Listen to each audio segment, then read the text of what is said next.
E o Corinthians está de olho em Felipe Melo. No vídeo de hoje te dou detalhes dessa história que é exclusiva do canal do Nicola. Também quero te falar o que há de verdade numa possível troca do Vitor Bueno do São Paulo com o Jean-Pierre do Grêmio.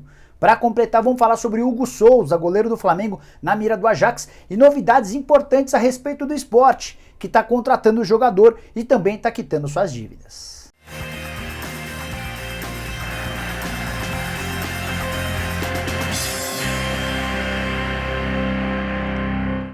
Fala aí pessoal, sou o Jorge Nicola, bem-vindos a mais um vídeo do canal, bem legal ter vocês por aqui. Antes de passar as informações, pedir para deixarem like no vídeo, se inscreverem no canal apertando esse botãozinho vermelho de inscreva-se, lembrando que a partir das 8 da noite tem um programa do Nicola com entrevistas exclusivas. Vamos bater um papo nessa segunda-feira com o atacante Ferreirinha do Grêmio, um dos principais jogadores em atividade no país. Bom, antes de passar todas as informações que eu prometi agora há pouco, só pedir para que vocês deem uma olhada nesse vídeo importante. Bora começar o vídeo com uma pergunta. Você já parou para pensar na possibilidade de ter uma mesa de sinuca ou bilhar totalmente personalizada aí na sua casa? Por exemplo, com o escudo do time do seu coração ou nas cores que você quiser? Então você precisa conhecer a Carlim Bilhares, uma empresa super bacana que acaba de virar parceira do canal do Nicola. O trabalho dos caras é espetacular e dá para escolher absolutamente tudo. Como, por exemplo, a mesa 2 em 1, de jantar e também de bilhar. Eles também produzem mesas de pebolim. A fabricação é da própria Carlim Bilhares, que envia sua mesa de bilhar, sinuca ou pebolim com frete grátis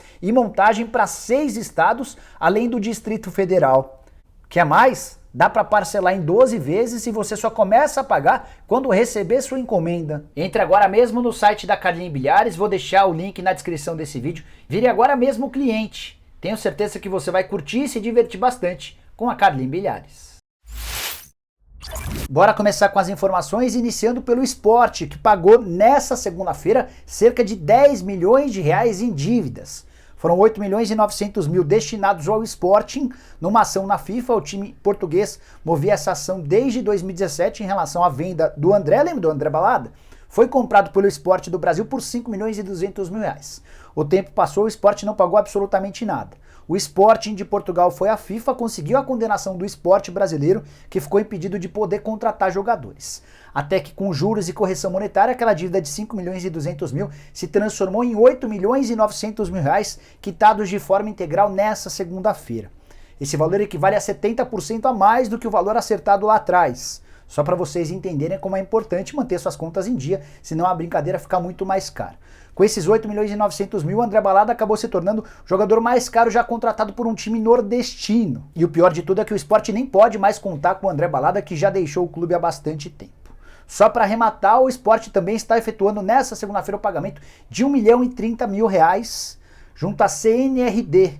É uma corte nacional que também ministra, que também julga esses casos e também impediu o Sport de contratar jogadores. Tudo por causa de salários, agenciamentos e honorários atrasados. Tinha dívida, por exemplo, com o goleiro Agenor, com o atacante Leandro Pereira e com o meia Marquinhos. Tudo isso que eu contei de administrações passadas é o Milton Bivar colocando a casa em ordem, arrumando problemas de administrações antigas. Só para arrematar sobre o Sport, vale a lembrança de que o Leão anunciou nessa segunda-feira a contratação de Neilton, que veio do Curitiba. Na sexta-feira a gente entrevistou o Brunoro, em entrevista aqui no programa do Nicola, e o Brunoro já dizia com todas as letras que o Neilton queria jogar no Sport e acabou prevalecendo a vontade do atacante. Bora falar agora sobre o Flamengo, e Hugo Souza pode virar mais um jogador negociado pelo rubro-negro.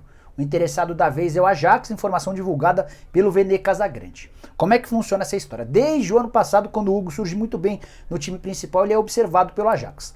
Na oportunidade, o Ajax até tentou um acordo com os representantes do jogador, mas o Hugo estava vivendo um grande momento, titular absoluto, renovação do contrato, e a história não foi adiante. Nesse momento a situação mudou um pouquinho, o Hugo vai ser reserva ao longo da temporada do Diego Alves, que renovou seu vínculo. Até por isso o Ajax tem a intenção de levá-lo em definitivo na metade do ano, quando abre a janela de transferências.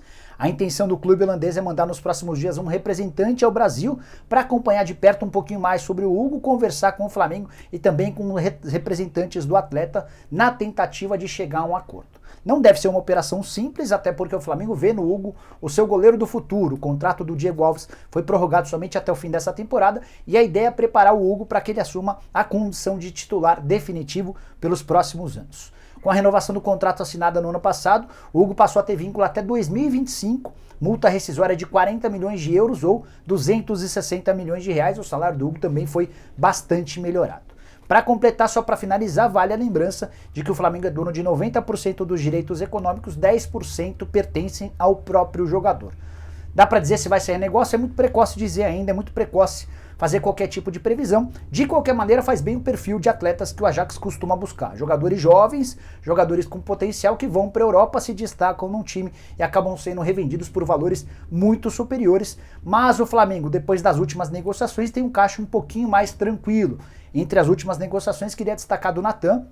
O negócio vai ser anunciado a qualquer momento. Já venho contando para vocês que o martelo já foi batido, empréstimo até dezembro, com a opção de compra. Se o Natan fizer um determinado número de jogos ao longo da temporada, o Red Bull Bragantino é obrigado a comprá-lo. Pacote total entre 22 e 27 milhões de reais. Por que eu coloco esses dois valores? Porque o Flamengo assegura que o negócio gira na casa dos 27 milhões, o Red Bull Bragantino assegura que todo o pacote vai render no máximo 22 milhões de reais ao rubro-negro.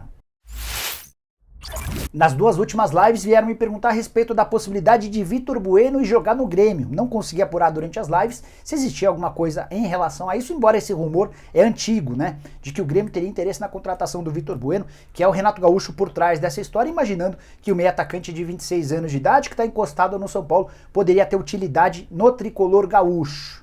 E a última informação que correu nessa segunda-feira, que tem agitado as redes sociais, dá conta sobre uma possibilidade de troca do Jean-Pierre pelo Grêmio, pelo Vitor Bueno do São Paulo. Fui levar essa questão para um dirigente do Grêmio e para um dirigente do São Paulo. Os dirigentes gremistas deram risada sobre essa possibilidade. E eu até consigo compreender essa ironia, essa reação estranha dos dirigentes do tricolor gaúcho. Tudo porque o Jean-Pierre, primeiro, é bem mais novo do que o Vitor Bueno. O Jean-Pierre tem 22 anos, o Vitor Bueno tem 26. Os dois não vivem momentos bacanas, mas o Jean-Pierre tem muito mais valor de mercado do que o Vitor Bueno. Só a título de curiosidade, cheguei a contar para vocês no ano passado, o Palmeiras chegou a oferecer 4 jogadores numa troca pelo Jean-Pierre. Seriam 2 jogadores em definitivo, o Palmeiras estava disposto a ceder o Scarpa de forma fixa, de forma definitiva, e o Diogo Barbosa, que já é jogador do Grêmio, mas o Grêmio ainda tem de comprar mais 25%, o Palmeiras abriria a mão desses 25%.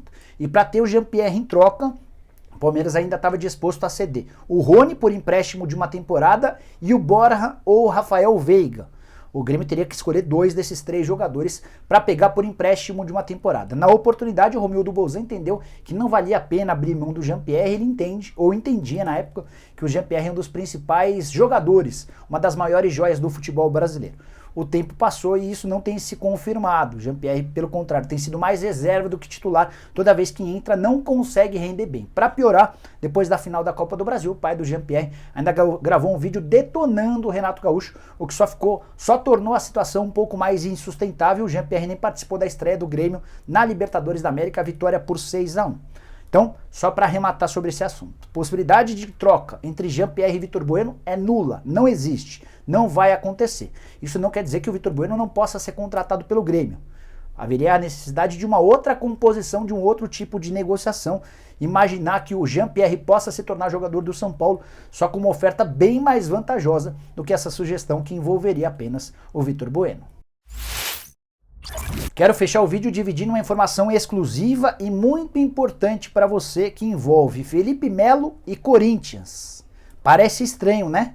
Felipe Melo está muito associado ao Palmeiras, tem toda uma história escrita desde 2017, é um cara dos mais identificados com o seu clube do coração, mas no meio da tarde dessa segunda-feira recebi via WhatsApp uma informação de uma fonte bem grande e importante dentro do Corinthians, dando conta de que o Timão tem interesse na contratação do Felipe Melo. Os dirigentes do Corinthians provavelmente não vão assumir isso de forma pública, mas essa pessoa me assegurou que o Corinthians monitora todos os passos da provável possível renovação ou não do contrato do Felipe. Só para lembrar que o volante de 37 anos de idade tem vínculo com o Palmeiras até dezembro e até agora não foi procurado para iniciar uma renovação do contrato.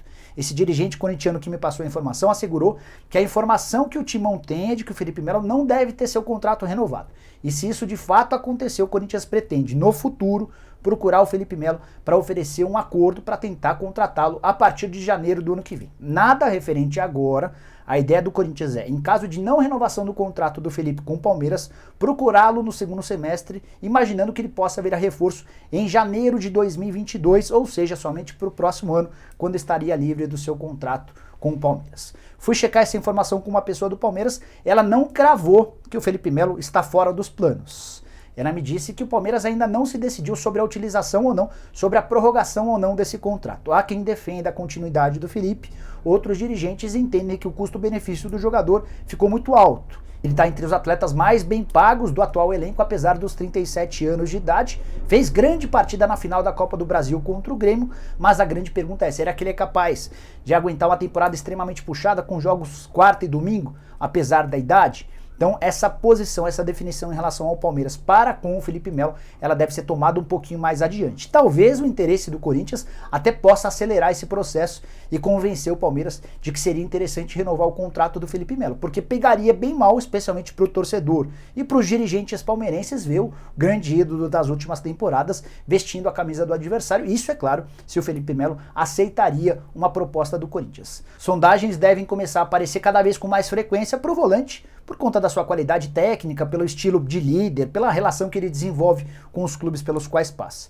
Desde 2017, quando chegou no Palmeiras, Felipe Melo já disputou 173 partidas e tem 12 gols marcados. E é o segundo jogador do Palmeiras que o Corinthians está de olho para a próxima temporada. Algumas semanas atrás, o Neto, lá no programa dele na TV Bandeirantes, afirmou que o William Bigode é outro sonho dos dirigentes corintianos. Mesmo caso do Felipe, contrato até dezembro, se não houver renovação, o Corinthians vai tentar convencer o William Bigode a aceitar um contrato a partir de 2022. Queria deixar para fechar esse vídeo duas perguntas. Você que é corintiano, gostaria de ver Felipe Melo e William Bigode no timão? Já você palmeirense, como é que veria essas duas alternativas, essas duas possibilidades? Vocês acham que a diretoria do Palmeiras deve se apressar para renovar esses contratos? Aguardo os seus comentários aqui embaixo. Bom, pessoal, eram essas as informações que eu queria dividir com vocês. Espero que tenham curtido o vídeo e deixem like por aqui. Quem ainda não se inscreveu no canal do Nicola, aperta esse botãozinho vermelho de inscreva-se. E temos encontro marcado para as 8 da noite com o programa do Nicola. Podemos repercutir essa história do Felipe Melo, do Vitor Bueno, do Jean-Pierre, do Hugo e de tudo mais que vocês quiserem saber. Encontro vocês a partir das 8. Até lá, tchau, tchau!